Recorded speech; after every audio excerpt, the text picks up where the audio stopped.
Hello, my name is John Kruger, and I'm B&W Y-12's Senior Director for the Integrated Facilities Disposition Project and Waste Operations. I want to talk to you today for a moment about sustainability. You can hardly pick up a magazine or newspaper today without seeing the word sustainability somewhere on the cover or in a feature article. Moved primarily by economic drivers, private industry and the government are both moving quickly towards sustainable operations. Well, what does sustainability mean at the Y-12 National Security Complex? In short, it means the ability to sustain our mission by meeting production demands in a manner that gives our ultimate customer, the American taxpayer, confidence that we're doing so efficiently and responsibly, and acknowledging that our responsibility includes protection and preservation of the natural environment for future generations. Transforming the site to a modern future state that enables lean manufacturing is part of that responsibility, but it also involves a commitment to environmental stewardship on a daily basis. At Y-12, we take environmental stewardship very seriously. What began as the pollution prevention program several years ago has transformed into the sustainability and stewardship program managed out of waste operations. We are very proud of our highly recognized sustainability and stewardship program. In 2006, Y-12 received a White House Closing the Circle Award for its outstanding federal environmental stewardship. And again in 2007, we were awarded an honorable mention for expanding the use of alternative fuels on site. I hope you enjoy learning about the various elements of our program. Very simply put, sustainability is all the programs that we have in place to manage the materials we generate today. Stewardship is the programs that we have in place to clean up the legacy of the past. All the programs individually were very successful, and then when you put them all together, they are extremely successful.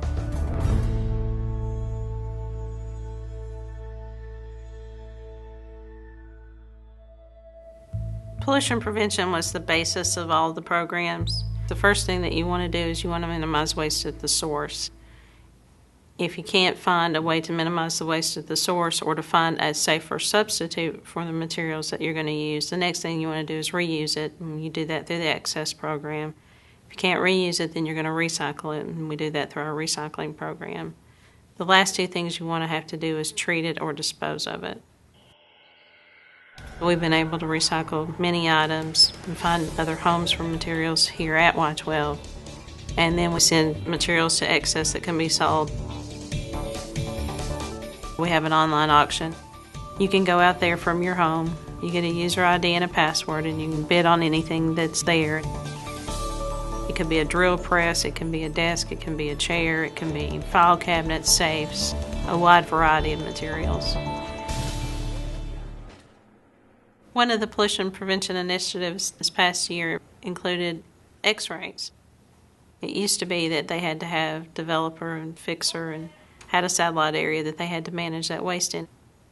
Now that they've gone completely digital, they don't have to manage that satellite area anymore. Another pollution prevention initiative is to promote the use of alternative fuels, including E85 and biodiesel. Here at Y-12, we have more than 60 flex fuel vehicles which are fueled exclusively with E85.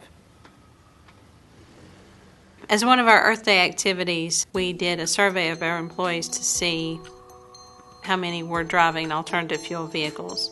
We had more than 40 responses to our survey, which included everything from bicycles to hybrids to flex fuel vehicles. My name is Tamika Taylor, and I drive a Honda Civic Hybrid.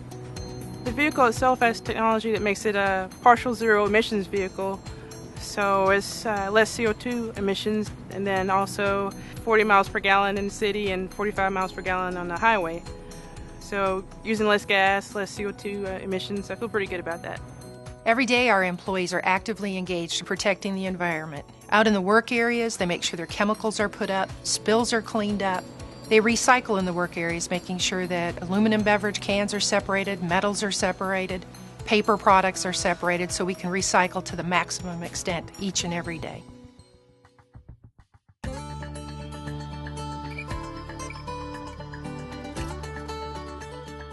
The plant is very excited about our recycling program at Y-12, and the employees are very involved.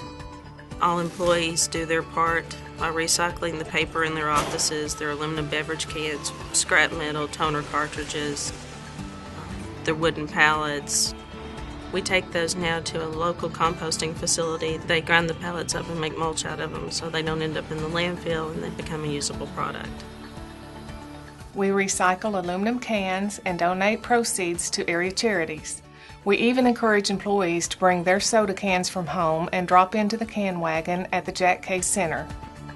If everybody would do their part and put their aluminum beverage cans in the blue aluminum beverage can containers, that helps provide services to those who can't afford services otherwise.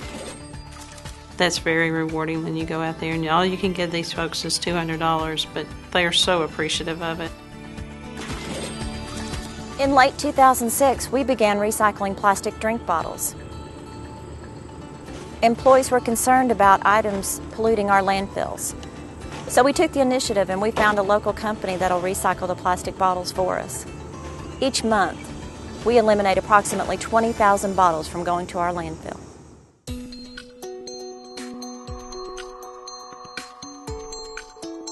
Y-12 is proud of its site, and through the Y-Pride program, we promote that by the Y-Pride inspections. We go around internally and externally. We rate each facility. The blue sign indicates the facility is excellent. The green sign indicates the facility meets expectations of the Pride program. Yellow indicates the facility has areas that they need to improve. And red indicates the facility is unsatisfactory, which means there are a lot of areas where they need to improve.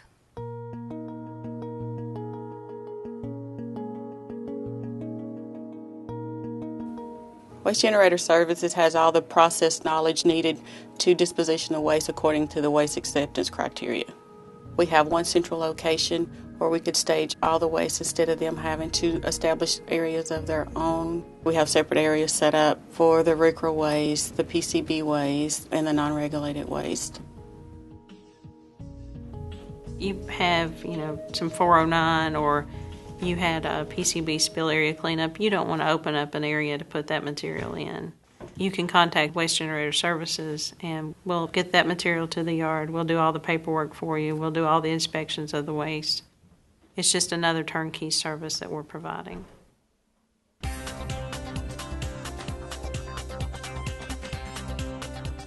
The Clean Sweep program at Y-12 helps to clean up the different areas within Y-12 where we have things that have been staged for some time. We have rented trailers wherein we can put the items that are coming out of the Clean Sweep areas that are non-accountable so we can tend to them when we get the time and the space. We go in and we sort and segregate all the materials and recycle everything that we can, send the other materials to excess, and then finally you'll have very little waste to dispose of at the end. The clutter that we have around Y-12 affects not just the wellness of the site, but also the positive attitude of our employees. It's improving this work site that will help us in the future. In the last year, we've taken on an initiative called the Unneeded Materials and Chemicals Initiative, and we've been cleaning up a lot of the site. You'll see dramatic changes in the site. The old abandoned vehicles near the garage are now gone, and that's free parking. We've done a similar project on the other end of the plant. We've cleaned up 9212. The cleanup effort at the 9212 complex was a major undertaking, something that I don't think has ever been done before. We started pre-planning the 9212 cleanup event about 8 weeks out. And basically what we was trying to do is to get the generator, and the waste generator is a person who is actually generating the waste. Get them together with the actual waste management folks who could handle the waste. It is a team effort. You have to have RADCON present. You have to have your industrial hygiene personnel, your safety folks, your laborers, your salvage yard keepers, project management personnel.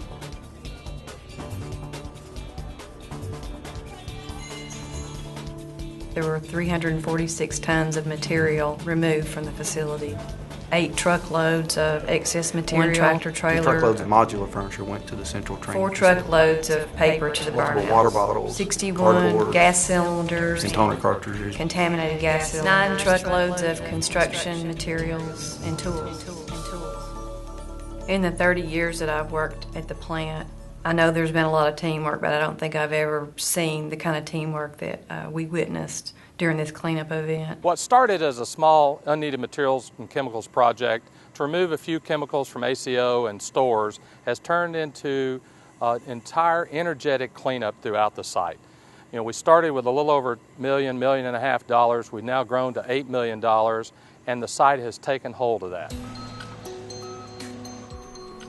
We put an agreement in place with FIS, Facilities, Infrastructure and Services, last January because there wasn't enough labor support in the plant to keep all the waste materials picked up. So we put this agreement in place, and it's been very successful. We have 9 laborers, 3 salvage yard keepers, and 5 truck drivers. And next year we're looking to expand that and get 4 or 5 additional laborers so we can improve our services to the plant population. What's exciting about the forthcoming years, FY09 and FY10, is we have several projects scheduled. 97-58, the old MK yard, which we're going to be cleaning up. And in FY10, we have scheduled to remove over 11,000 pieces of construction equipment and excess equipment throughout the site. What we do is we generally tax every operation on the site. That tax is put into a fund, and those funds are provided to the Unneeded Materials and Chemicals Project to do these cleanups. And it just keeps expanding, and the energy keeps getting things cleaned up. Now for us, that's great. We need to let people know we have a process and we can disposition the materials. The first time I saw the 9720-16 drum yard, I thought, oh my goodness, what are we getting into with this area? We had over 1,900 shipping containers. There were old rotten pallets. There was equipment. There were metals in there that were clean, but we couldn't recycle them because of the scrap metal moratorium. So you go in and you get all the clean materials out first, and you can send those things to the landfill so you didn't have to pay transportation costs to ship them halfway across the country. The next thing that we went in and did is we took the equipment and the pallets and we used a shear to size reduce those. So we minimize the number of containers you have to buy and the transportation cost to get those across country. The last thing that we did is we put in a shredder. This is a completely self-contained waste shredder system, designed uniquely for what we're trying to do here at Y-12 with this waste stream. The project team looked at this and realized we had some unique challenges. One of the big things we had to do was address the water saturation of the waste stream because it had been stored outside, and also it had radiological constituents that need to be contained and controlled. The shredder system will separate the liquids from the solids, which is key in the solid waste management system. The solids will go in the container to go to Nevada, and the liquids will go into the liquid waste treatment system here at Y-12. The other reason we went with a shredder system was to try to prevent a lot of hands-on handling of containers due to the safety hazards with trying to handle old containers. The shredder system handles all that separation, and it does all that remotely in a completely self-contained environment. My name is Mitch Owens. I work in the Unneeded Materials and Chemicals Department at Y-12. We were tasked to dispose of 2 tanker cars. We actually think they were purchased in 1941 to be used by the U.S. Army. And rather than dispose of those, we were able to take those tanker cars and remove those from Y-12 and give those to the Southern Appalachian Museum as a donation. As we set high standards in productivity, quality, and conduct of operations, they go hand in hand with good housekeeping. Good housekeeping is a key to good con ops. Over the years, as I walked into operations, if you walk into an operation that's uncluttered, clean, and organized, there's a high probability that that operation is running correctly. Not guaranteed, but a high probability. If you walk into an operation that's dirty, cluttered, and unorganized, I can guarantee you it's not working correctly. So if you want high standards in operations, you have to have high standards in housekeeping. We do have, obviously, materials here that we need to protect, and in the protection of those materials, it is critically important that when the protective force responds to a potential event, or hopefully never to a real event, that areas be clean so that they know when they go into an area what they've got against them when they go in, and it helps them to be able to do their job in a much safer manner. When we're cleaning up the complex today, we're doing it in a manner that we're not generating more legacy waste for the future. We're doing it the right way the first time. And we're putting the processes in place with lean manufacturing to keep from having these same eyesores in the future.